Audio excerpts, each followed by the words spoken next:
match contre Croissant. Raymond VI lui-même n'était pas cathare, c'était un catholique.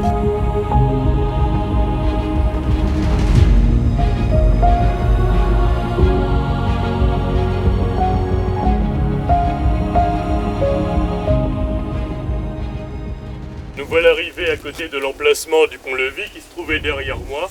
Il n'en reste malheureusement plus grand-chose de nos jours. Mais tout à l'heure, je vous emmènerai voir une maquette de la forteresse et vous pourrez voir à quoi il ressemblait lorsqu'il était encore intact. Claude ouvre le premier mur d'enceinte avec la porte par laquelle vous êtes entré tout à l'heure. Ce mur d'enceinte ne passe pas sur le flanc nord, mais de ce côté-ci, ce n'est pas vraiment utile. Nous sommes en applique sur l'Aveyron, donc très difficile de monter à l'assaut par ce flanc. De l'autre côté de la maquette, il y a le pont-levis que nous venons de quitter, qui est ici reconstitué, pour donc une meilleure idée de ce à quoi il pouvait ressembler. Et ce qui couronne les tours et les remparts, les galeries en bois sur les créneaux, ce sont des cours qui permettaient aux défenseurs de pouvoir effectuer un tir à la verticale et donc d'atteindre les ennemis au pied des murs qui pouvaient tenter de se protéger dans des angles morts. Au sujet de la tour dans laquelle nous sommes, qui est assez facile à repérer sur la maquette, c'est la seule qui est carrée. Il s'agit ici du premier donjon construit sur la colline, celui du château comtal du XIIe siècle, qui a été conservé lorsque la forteresse a été construite. Inutile de raser les murs existants pour reconstruire par la suite, on les intègre directement au nouveau bâtiment. Au début du XIIe siècle, les tours étaient donc carrées et il n'y avait pas non plus de meurtrières, les murs sont pratiquement aveugles. La défense à cette époque se faisait uniquement du haut des créneaux. Et lorsqu'Alphonse de Poitiers fait construire sa forteresse, environ 150 ans plus tard, l'architecture militaire a évolué et il ne va pas se priver des améliorations. Parmi celles-ci, les tours rondes, qui ont deux avantages par rapport aux tours carrées. Le premier, c'est qu'elles résistent mieux aux tirs d'artillerie dans ce genre de siège. Et ensuite, on peut les percer de meurtrières tout autour, et donc n'avoir ainsi quasiment aucun angle mort. Et à propos de la salle dans laquelle nous sommes, le rez-de-chaussée de ce premier donjon, il avait une fonction particulière, et vous pourrez peut-être deviner laquelle en regardant ce qui sert de marche aujourd'hui, qui était retrouvé ici même. Avez-vous une idée de ce que cela peut être? C'est une meule. Une meule, effectivement, une meule à grain. Donc nous avions ici un moulin avec un grenier à blé, une réserve de nourriture qui pouvait s'avérer cruciale en cas de siège. Nous allons maintenant continuer la visite à l'extérieur, juste devant, pour commencer le tour de la ville. Partie ruinée, il manque des pierres, des éléments, mais ce n'est pas la guerre qui a causé tous ces ravages. Cette forteresse n'ayant, comme je vous l'ai dit tout à l'heure, jamais véritablement subi les affres du combat. Ces destructions, en fait, sont liées à la Révolution française. À ce moment-là, beaucoup de châteaux, de monastères sont confisqués à la noblesse et au clergé pour être vendus aux enchères comme bien national. C'est le cas de cette forteresse qui est alors achetée par un habitant de la région qui va s'en servir comme carrière de pierre. Il va proposer aux habitants du village de venir ici acheter des matériaux de construction pour leur maison dans le bourg. Pendant une partie du XIXe siècle, les Najacois vont venir ici démanteler cette forteresse pierre par pierre. Et cela va durer jusqu'à ce qu'un jour où un échafaudage montait en haut de cette tour carrée et qu'à force de retirer des pierres, un pan du mur s'effondre et le bloc de plusieurs tonnes qui est ici tombe en écrasant 3 ouvriers. Inutile de vous préciser qu'ils sont morts sur le coup et cela arrêtait le chantier de démantèlement, on a jugé ça trop dangereux. La forteresse restera par la suite plus ou moins à l'abandon jusqu'au début du XXe siècle, jusqu'à ce que Alfred Sibiel, qui était député de l'Aveyron et maire de Villefranche de Rouergue, décide de la sauvegarder. Et pour cela, il va tout simplement la racheter sur ses propres deniers. Aujourd'hui, cette forteresse est toujours une propriété privée. Elle appartient toujours à la même famille. Son propriétaire actuel est M. Camille de Montalivet. Nous vous remercions aussi d'être venus aujourd'hui, puisque c'est également grâce à vous que nous pouvons conserver ce monument. Ces soldats dans la forteresse étaient au nombre d'une quinzaine, jusqu'à une cinquantaine environ. Cela peut paraître peu, mais c'est en fait largement suffisant pour défendre de telles fortifications. Plus d'hommes ne seraient pas vraiment utiles, coûteraient plus cher en entretien, il y aurait aussi moins de vivres pour pouvoir tenir un siège. Néanmoins, la garnison de la forteresse était complétée par une garnison dans la ville, qui elle s'élevait facilement à plusieurs centaines. Au début du XIVe siècle, en effet, en 1307, le roi de France, Philippe IV le Bel, fut accusé et arrêté les Templiers pour hérésie.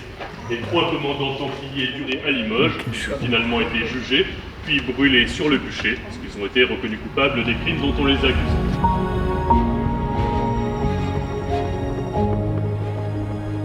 La cave à vin qui se trouve de l'autre côté de la cour.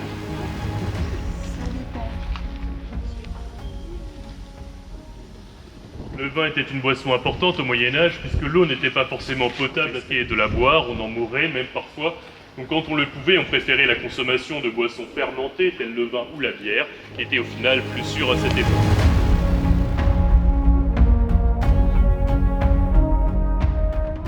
hauteur. Ainsi, l'eau ne croupit pas, elle reste potable, ce qui permet d'éviter certaines maladies liées à sa consommation, telles que la dysenterie par exemple, qui faisait de nombreux morts pendant les sièges au Moyen-Âge, que ce soit du côté des assiégés comme celui des assiégeants. Et il y a une autre mesure d'hygiène que l'on peut voir d'ici. En penchant la tête de ce côté, il y a quelques pierres qui dépassent de la tour en hauteur. Ce sont les restes de latrines, des toilettes qui donnaient directement en dehors de la forteresse. Ainsi, les déjections étaient évacuées, non gardées à l'intérieur, pour éviter encore ainsi la propagation de maladies qui pouvaient se révéler plus meurtrières que les armes à cette époque. Nous allons maintenant passer à la visite du donjon. Nous allons commencer par le rez-de-chaussée. En passant cette porte, bien sûr, faites toujours attention à votre tête. C'était une salle de garde, vous pouvez maintenant voir depuis l'intérieur, c'est la prière que nous avons vue tout à l'heure lorsque nous étions dehors. Et si vous jetez un œil par celles-ci, vous comprendrez pourquoi elles sont si grandes, aussi profondes en fait. C'est bien pour avoir une vue plongeante sur les lignes et donc un meilleur angle de tir. Les ouvertures qui sont elles dirigées vers le haut ne sont pas des meurtrières, mais des puits de lumière. Permettez d'avoir un peu d'éclairage dans ces pièces qui sont quand même assez sombres.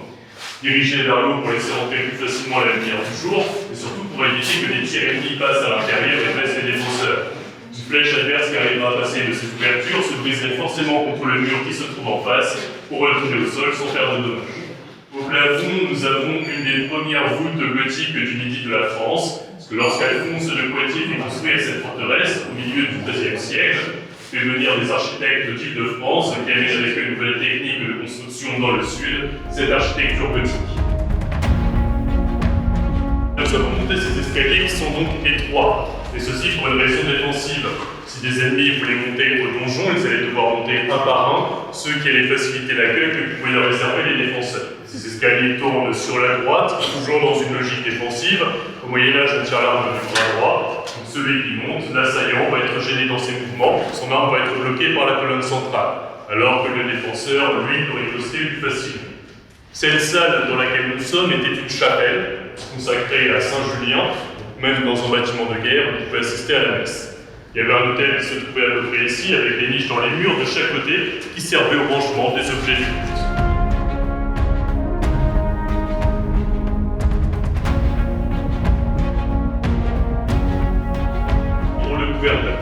C'était un officier royal qui avait une charge politique et militaire, c'était le commandant de la garnison.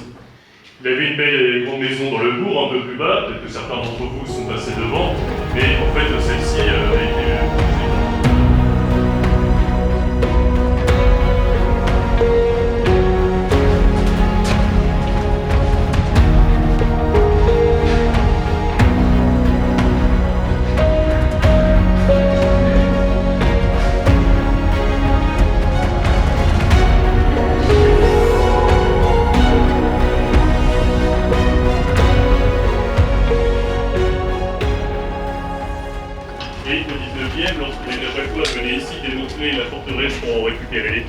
Les gens n'avaient pas forcément de montre à cette époque, donc les villageois trouvaient préférable de conserver le donjon à peu près intact pour garder l'horloge qui leur donnait l'heure, plutôt que le raser pour récupérer des pierres supplémentaires.